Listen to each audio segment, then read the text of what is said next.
Welcome to the podcast that is designed to fuel your success in selling technology solutions. I'm your host, Josh Lopresto, SVP of Sales Engineering at Telarus, and this is Next Level Biz Tech. All right, everybody, welcome back. We are talking about unified comms, Microsoft Teams, everything in between. And so today, I would like to welcome in one of the world's most well-traveled men, Shams Khan, VP at SCB Global. Shams, welcome onto the show, man. Excited to have you. Hey, Josh, thank you for having me here. And I'm just trying to meet the levels of, how much you would travel from one side of the coast to the other. Yeah, not there yet. Not there, but you have touched pieces of the world that I think give you so much cool experience, and we'll get into that here in a minute. And Sure. maybe it kicks us off with that. I want everybody to learn a little bit about you. We'll get to SCB in just a second, but talk to me about your personal background. How did you get into this space? Where did you start? And let's kick it off there. Sure. So there will probably many things that will be, uncovered, as I say, and probably your audience or people who are listening to this will learn a lot more about me on the personal front. So I started in this space when it comes to this space, meaning communications, at a very tender age of 10. And people will not know this. I'm 34 now, but I started at the age of 10 because of our family business. I think I mentioned some of this in our personal conversations with you, Josh, but it was more so internet was booming and communication was one of the things that we are an ISP in Mumbai. I got interested by it, computers, and my father was a computer trainer. So I was always around computers, and I think I'm of the generation that I used computers and I played games on computers, which were pixelated versus, T games, right? Or consoles. So computer was really the center of my universe in terms of how I grew up, and communication was really exciting. And I was 16 when I started to really take the reins of the business around networking, internet communications within the ISP world. And that too was a life event where somebody said, "Hey, you guys are just delivering this service because you got monopoly in this area," and that kind of hit me off, as a trigger moment, as I would say, to try and say, no, it's not really true. And I decided to learn that in the space of 2 years, and then decided to study that.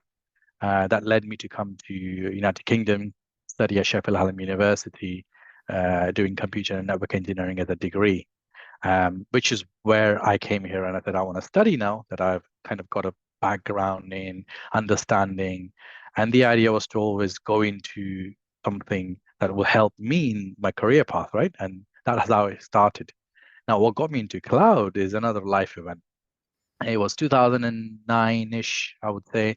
I was coming back from my, like normal class in my college or university, as we call it here in the UK.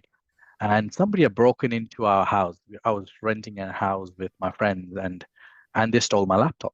And this was Oh. really like, college fees and everything my parents were sponsoring and funding me for. I'm like, how do I now retrieve my assignment? They've just taken in the space of the 10 minutes that we had, that me and my friend were out and coming back from our, class. So I was like, there must be a way to find something that I can, store somewhere as opposed to carrying USB. And that led me into cloud computing. I decided to do a dissertation on cloud, which was my research paper that got published. And I really took on that path to say, there is a way of solving this problem that I experience for others. And that's how I graduated. I got my paper published, and I was looking for a break in this space. And I did not get it until SCB Global come in 2013 in December. I still remember that time I was speaking to who's my CEO now of the company, that it's coming up to almost 10 years that you met me, and I had to find an opportunity where I can showcase my skills. So I started as an intern for the company where I'm the VP in the space of 9 years or so. So that's the background, my real life story. life events brought me into this space, and also that knack that I have of solving problems for of the world was something that I faced, and I believe truly that that is what technology in this space where I'm in should be able to offer for the years to come. So that's a little bit of a background for your listeners. Love it. I think you're the first person on this podcast that has written a dissertation on cloud. So you've definitely moved up a qualification level. And like I say, we always Yep. learn things about people that we knew that we thought we knew. Yep. No, that's awesome. But I think it does solidify all the great inventions or great movements or great uh, ways to go in a different direction were created out of necessity. So cool Yep. story, awesome background. Thank you. So let's talk about the now. Who is SCB Global and what is your current role? Sure. So SCB Global came out with a heritage of voice communication. So like you and I talking right now was available, but not really easily possible. So SCB had that wealth and knowledge whereby you had ISDN or traditional ways of communication. And SCB was really in the inception of saying, "Hey, look at this. This is IP-based communication," and they kept doing that until I came into the picture, which was IP-based on-premise communication, being a licensed operator, like your a licensed operator like Verizon's or BT's of the world who are in different space.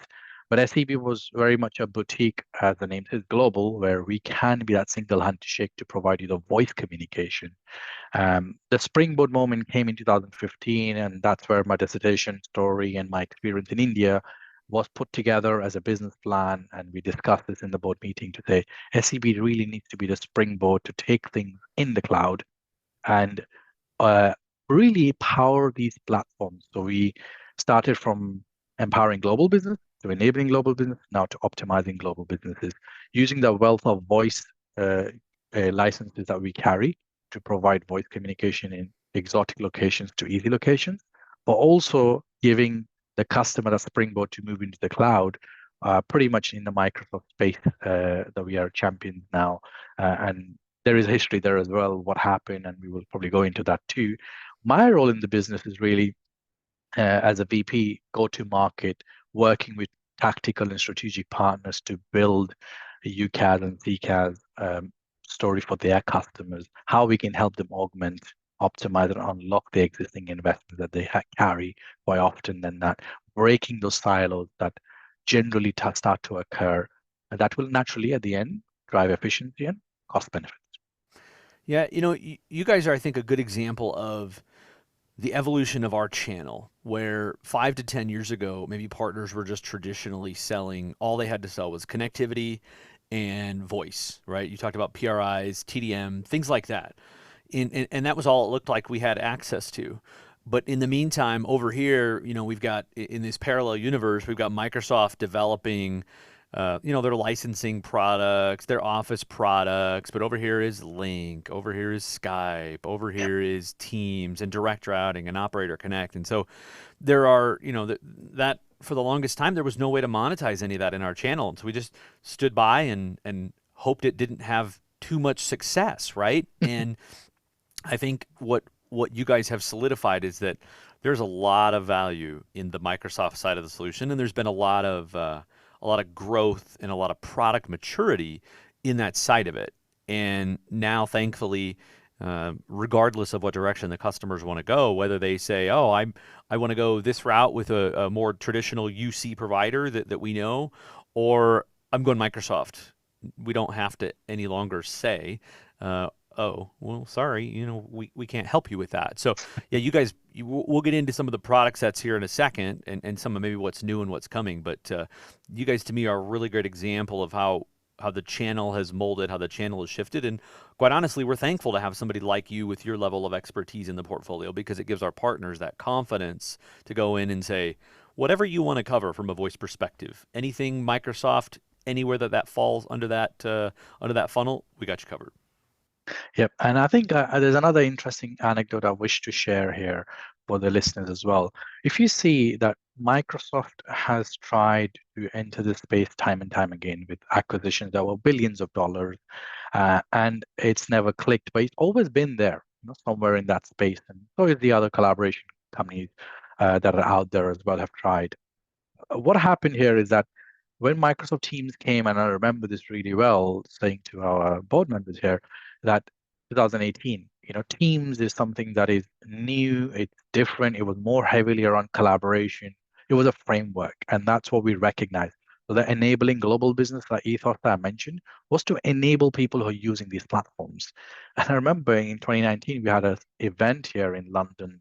International partners came over, a room of 200 people, and I remember so well that it was pretty much everybody said in that room, Teams is a distraction, Teams is a red herring, and it pretty much put to the side. And from there, it was only 3, 4 months later, the world experienced the pandemic, and everybody was like throwing hook, line, and sink, as I say, on Microsoft and other forms of solutions.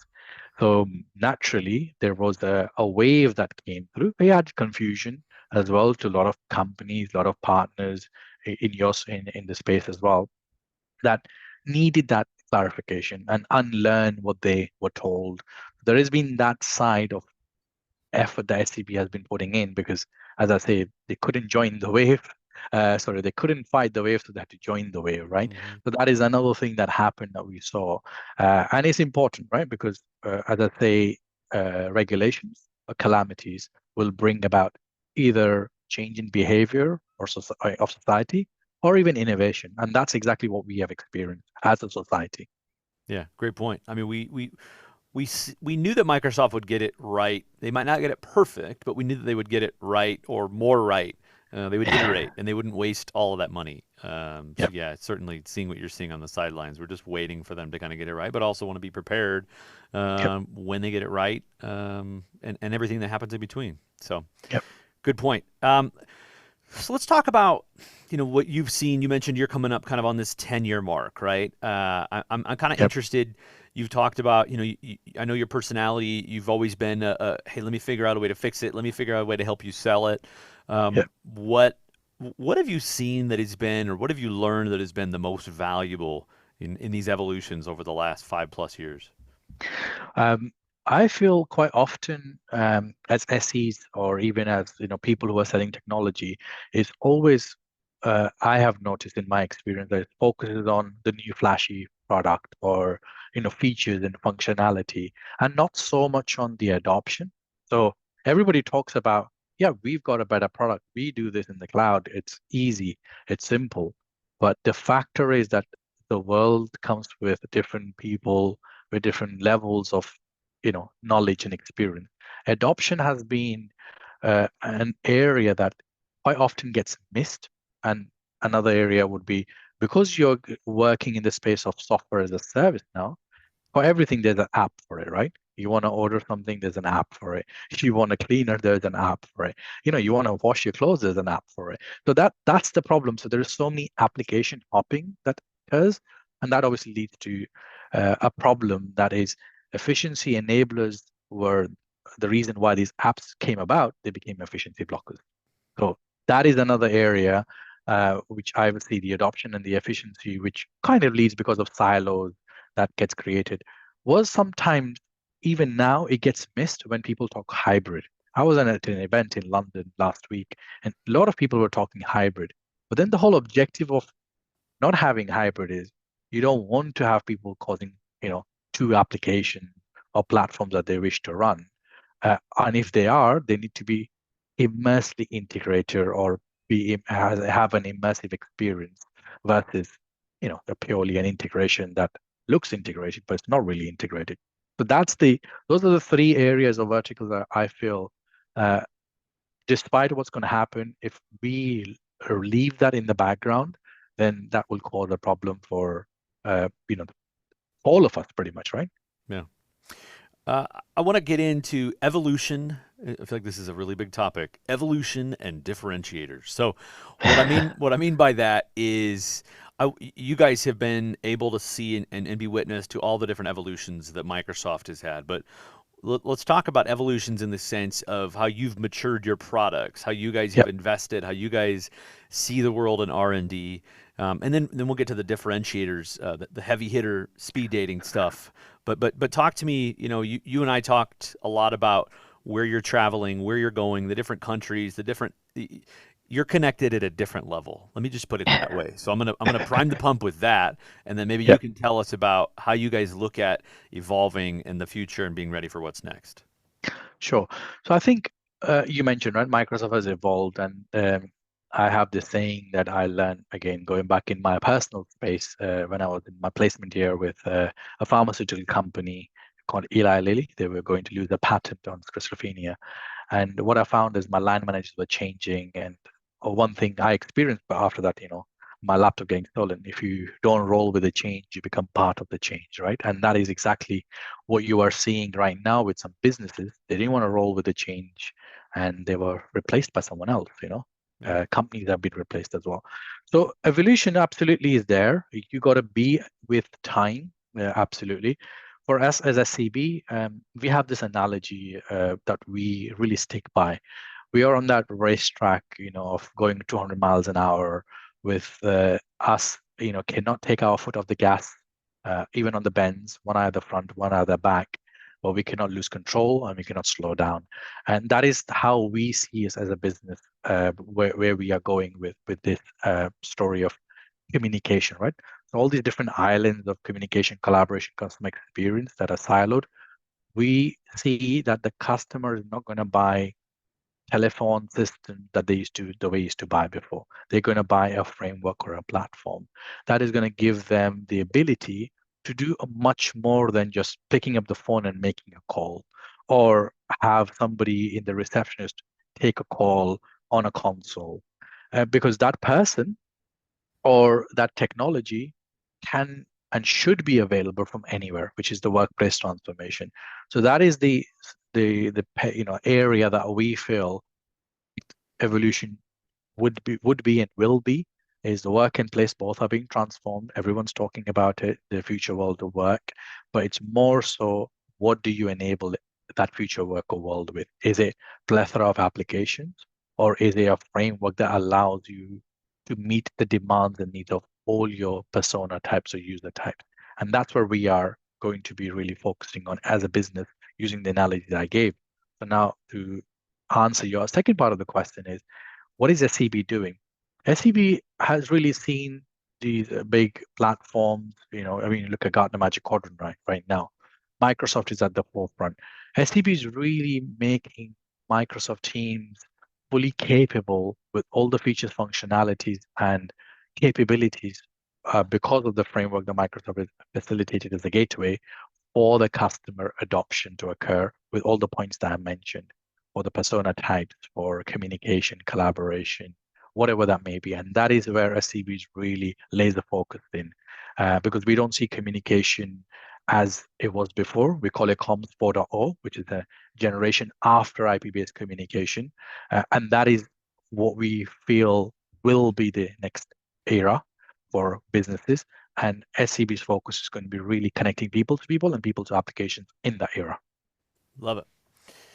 All right, I want to talk now about some of the kind of technical differentiators, the way that you guys go to market. I think early on when we first learned how critical Microsoft was going to be, we were able to find some partners that gave us an angle to direct routing that was outside of pure play, full price UC seat, and that was eye opening for us. I remember being back in the Teams admin center, trying to configure some of the call flows, the direct routing, the admin, all that good stuff, and realizing that hey, I'm a technical guy. I've been a Linux, I've been an AWS guy a majority of my life, and this is not that easy for the end user to do.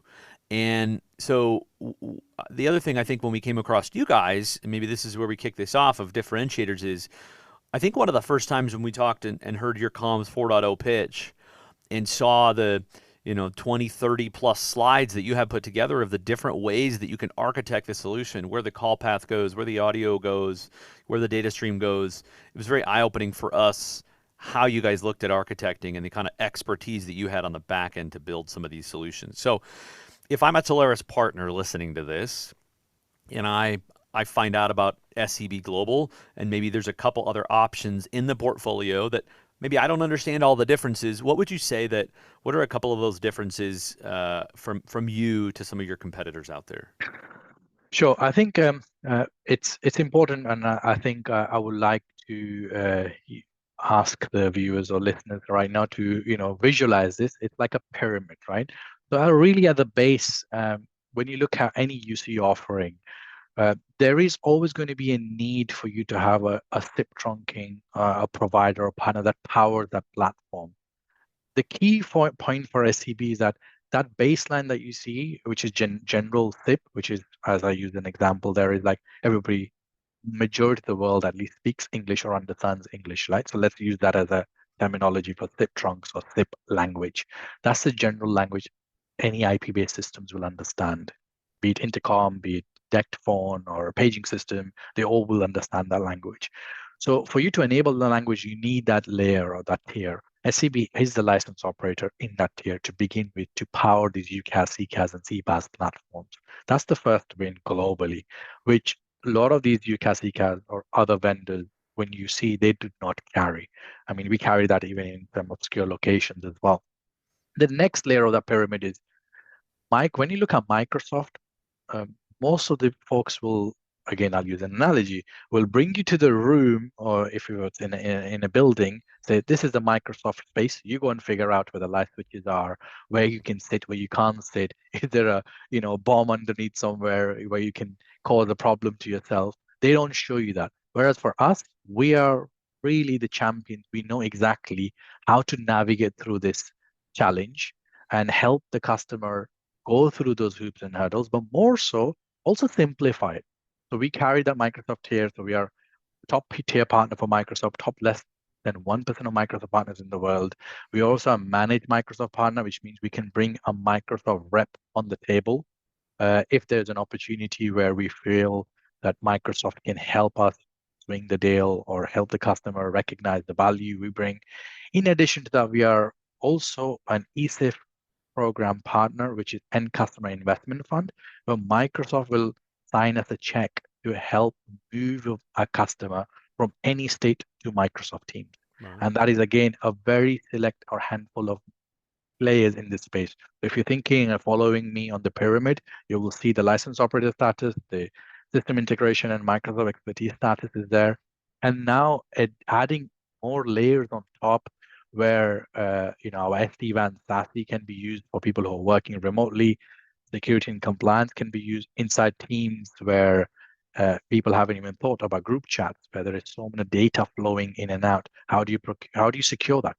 It's got nothing to do with voice, but it's got everything to do with their platform. We have that contact center, little nuggets of creating better experience with CRM platforms or CPaaS play. That's the tier. If you really start to follow that, we are really champions in that space. We understand where the weaknesses lie of Microsoft. If I can use that as a weakness, because Microsoft's not everything for everyone. It's a gateway. It allows you to build, but quite often people, like a typical salesman tactic will be, oh, look, they don't have this and that. But more so, the reason Microsoft doesn't have it is because Microsoft wants a partner like us to go and build that story, Right. in that pyramid. So that's what we are really going out. And when you look at it from our competitors, they wouldn't do those things. What they're going to do is they will, and I use an example here, is like you have an Android platform. So imagine that's your Microsoft platform, and you have an iOS platform, and that's their provider's platform. They will create a bridge between the two. So quite often with a third-party connector, and now you've got a solution. So it looks and feels that it's Microsoft, but it's not really Microsoft. Yeah. Great. Great examples. Very good visuals too. Love the analogies in there. Thank All you. right, let's get here as we get towards the latter half of this. Let's talk about examples. So, I think the interesting thing is we don't always see that the customer environment is not exactly what it was described, right? The problem, maybe, but we don't really know what the problem is, right? We might hear we need unified comms, and the reality is they've got a beat up ribbon SBC that they can't control, and they're trying to tie it to a Teams environment, right? Some of that stuff just doesn't come out. So I would love to hear just an example that you got brought into. What was the problem statement? What did you uncover? How did you uncover? And then really what did you rip out or replace or augment or whatever the story is, and what did the end solution look like, and how did it all come to fruition? Sure. So I've got a few, but I'm just going to try and think which one it's beneficial. Would you want me to just talk about the teams play or talk about prior to teams, then we help them move into teams and then contact center? Which one Yeah, would you? maybe just a little bit about really related around teams, and then what did it look like, and kind of what were their struggles. I mean, frame it in the thought of, if I'm a partner listening to this, I'm gonna be gaining confidence in you guys and your abilities, and I'm gonna look for environments that you paint a picture for me where you're a fit. So maybe something like that. Sure. So we had a couple of instances recently where both of these customers went with a team solution that was a UC, the example I gave of Android and iOS and Teams, and it just failed. So there were multiple problems. The customer said it doesn't work. Obviously, what doesn't work, we don't know, right? When we go in and we found out that I gave an example of, somebody taking you to the Microsoft room or the area and the space and then not showing you inside. When we logged on, we found there were a series of issues that the customer experiences because of the dial plan, the calling policy, the voice policy of the user inside Teams. And that's one of the reasons why that partner could not execute a successful cutover and migration from an on-prem PBX moving into cloud with the PBX provider or a UCC provider. So when we logged on, immediately it took us like about a few minutes to go in and find out the problem. The reason it took us a few minutes is our approach is very consultative. We like to go in and say to the customer, let us either work with you in the Teams admin center or give us the rights to work on those. And sometimes customers will say, we can't give you full rights, so we have like a process around that. So anyway, we went in, we found the problem straight away. We fixed them. We rerouted the whole policy and everything else within that. And the customer was brought live with an aggressive deadline of like what 40 days, including number port, including the entire delivery and contact center as well. So that is what we did for this customer. And in their own words, they never experienced such fast delivery, number one, efficiency and clarity. That's what they mentioned to us. And in fact, the other customer had a similar situation, but with a different UCC provider, where they went ahead and had to roll it back, whereby, we came in and we found a problem again on the Microsoft side. That's why, when you asked about our differentiation, a lot of the times people claim they're Microsoft experts, but they are not. So that's the big point that Yeah, I would say you got to be minding, that when you are deciding to choose a partner or a solution. good stuff. Final couple thoughts here. Walk me through, if I'm a partner, I'm super excited about this. I've got a lot of confidence in you guys. I know customers that are going to be a good fit and that are struggling with this. Uh, what kind of talk track, or I'm a big questions guy. What kind of questions do you recommend giving that partner? What can they walk away with and take to their customers and go ask X and Y and Z to help flush this out a little bit? Sure. So, I mean, we do have a qualification document that we've built based on the persona type. So, like, for example, regulated countries like China, India have a separate need and demand. So we have created that. And just as a point as well, important to note, we just don't go and say Teams day one. You can start with just pure SIP trunking on an existing platform and then crawl, walk, and run, or even coexist with one of you sides going to Teams and the others not. So you've got qualification questions there. But the most important and the key point that we always ask, which is a low-hanging fruit to our customers, is, are they using Microsoft Teams today? And obviously, often than not, they will say, oh, yes, we are. And if you look at the recent numbers from Microsoft as well, of 80 million phone users, but only 12 million using PSTN, that's like roughly 68 million or so, have the license, but they don't use it, and there are 350 million Office seats out there that don't use the whole Teams PSTN aspect as well. So asking that question absolutely helps us, number one. Number two is what is their strategy around workplace transformation, like with people working, are they using, like for example, Zoom and Microsoft? Are they using different platforms? Are they looking to consolidate? And that is an important point as well for us. The third one is where are they based, and the user count. Because our strength and pedigree being a full stack provider in 90 plus countries, where we can be the license operator and voice provider, depending in different countries, etc.